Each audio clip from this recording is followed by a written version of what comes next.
Welcome to the Bourbon Van. I'm Phil. I'm Julie. It is Advent Day 14. Is that right? I don't know.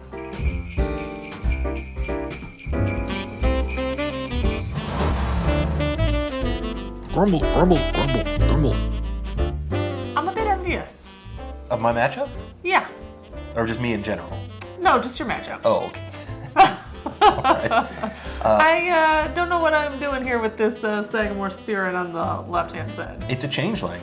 It always has been. That cask strength Sagamore Spirit bottle with the MGP juice in it, high proof, high flavor. Who knows? I know, but I'm looking at your Ezra Brooks over there thinking, I know she's gonna be sweet and delicious. Well, I can't deny that. Let's talk a little bit about how we got here. This is the second round. Each of these bottles has defeated another bottle. So the Elijah Craig got here by beating a Wullersheim single barrel pick from Wisconsin and just standard small batch. Came up to the plate and just smashed it. Yep. Grand slam. And then Julie picked the Sagamore Spirit over the Ezra Brooks. I picked it over the Sagamore Spirit. And let's just run a couple quick numbers so that we know exactly what we're dealing with here. We'll get right to this tasting. All right, first up, everybody knows it. Elijah Craig, small batch. This is the 94 proof, aged 9 to 12 years by Heaven Hill. 750 milliliter bottle that will cost you right around $30. Love it. And it's their standard bourbon offering. It's been on every single shelf in the entire world. Maybe not that many shelves, but it's been everywhere for a long time. Everybody knows that one. Next up is the Sagamore Spirit Rye Cask Strength for Julie. That is 112.2 proof, aged 4 years.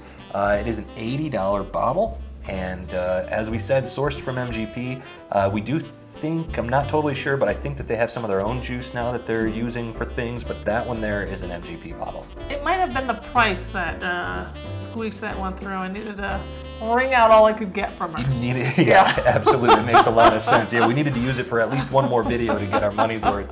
And then next up is this Ezra Brooks single barrel store pick from Trailhead Liquor here in Bend. 107 proof, aged 5 years from Lux Row Distillers.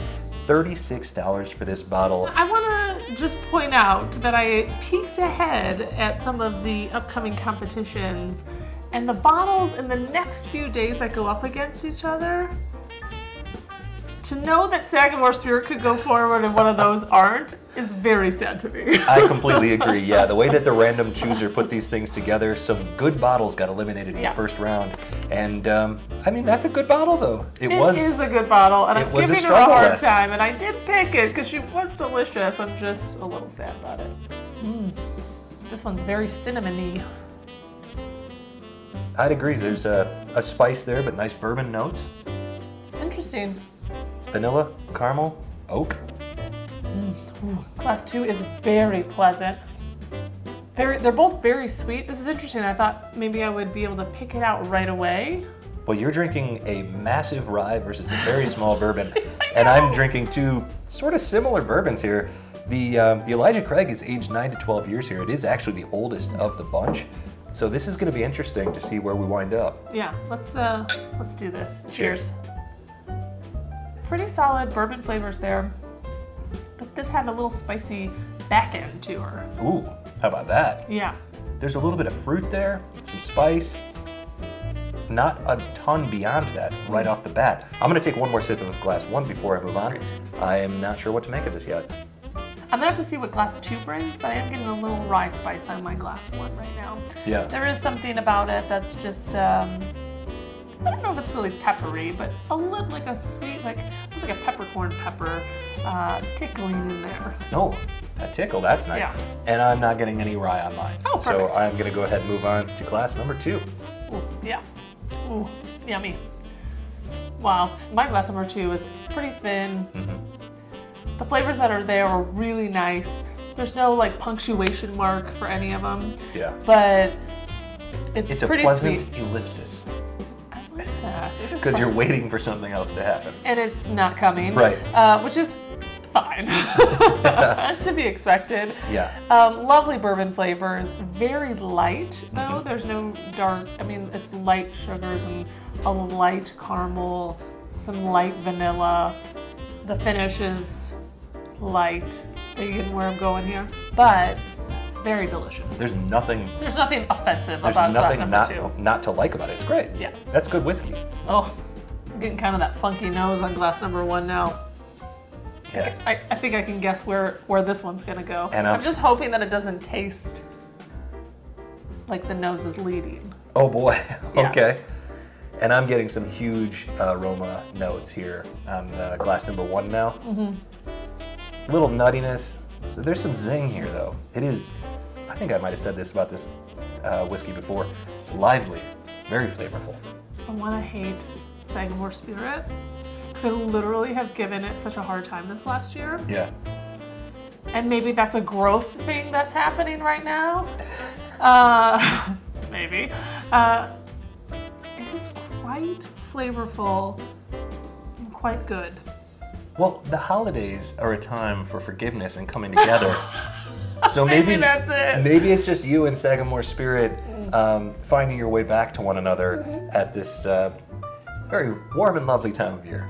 So for glass number 1 for me, I'm not crazy about the nose, but the palate and the finish are superior than my glass number 2. There's just more to offer there. There's just a lot more flavors. It coats better. The finish is nicer. Glass number 2 is just a nice daily. It's just yeah. I feel the exact same way. Yeah. Obviously, I think that we've got these in the same order. So even though we're drinking different things on glass number 1, the experience is very similar for both of us and what we're experiencing here.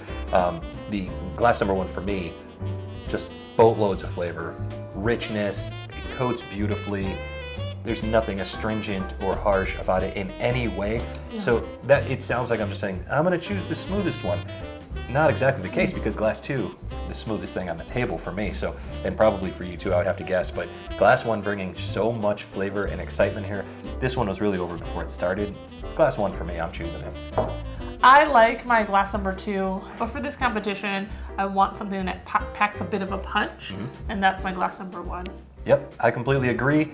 I'm just gonna do it. Okay. It's letter B. Letter B.